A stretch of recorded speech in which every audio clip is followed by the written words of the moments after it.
යාළුවනේ ඔය ඉන්න එක තුටුවත් එක්කන පොට්ටක් බලලා කියන දේවල් ඔයගොල්ලෝ පිළිගන්න එපා. ඕක මේ පිස්සු කියවනවා. හරිද? දැන් මිනිහා කියන්නේ බයිබලේ කියන්නේ හරිම අසභ්‍ය පොතක්ලු. එතකොට එයාට බයිබලේ කියවන්න එයාගේ ඇස් පේනවාද යාළුවනේ? ඉන්දික තුටුවත් එක ඇස් පේන්නේ නැහැ. එයා අන්ධයි. කාලකණ්ණි අන්ධය කියලා තමයි අපේ ඩොක්ටර් ඇලෙක්සැන්ඩර් කියනවා. හරි ඒ මනුස්සයා කියනවා වගේ ඌ කාලකණ්ණි අන්ධයෙක්.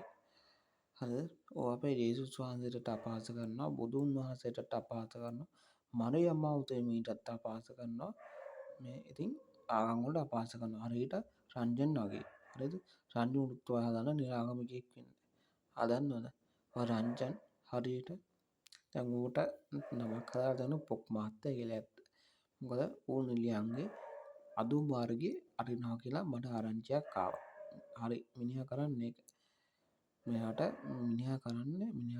මේ ගෑනුන්ගේ පස්සවල් පේන්න බෑත්තරු කියනවා නම් එහෙම තමයි. මිනිහා මේ අදුම් මාර්ගේ අරිනවා. දැන් එහෙම මේ කතිකාවත් යනවා මේ ඔකෝන. එතකොට මිනිහා අන්න එහෙම නරම් මේ රංජන් කියන්නේ එච්චර හොඳයි කියලා මම නම් මෙයා රෙකමෙන්ඩ් කරන්නේ හොඳ මිනිහෙක් කියලා නැත්නම් ඉතින් ගෙනුන්ට ආර වගේ නේද? අර වගේ දෙයක් කරන්නේ නැහැනේ.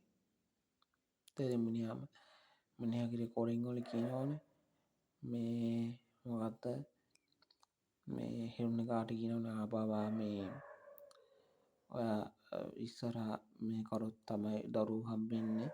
මේ පිටිපස්සේ කරාම දරුවෝ හම්බෙන්නේ නැහැ ලෝ ඉතින් කියනවා ෆෝන් කෝල් රෙකෝඩින් වල ඒවා අපිට ඇහෙනකොට තේරෙන්නේ ගන්න පුළුවන්. රංජන් කියන්නේ අන්න එහෙම මේ චරිතයක් කියලා. රංජන් කියන්නේ ඇත්තටම කියනවනම් ඌ ගැරුන්ට ඊළාට කරනවා. ගැනුන්ව රිද්දනවා. හරිද?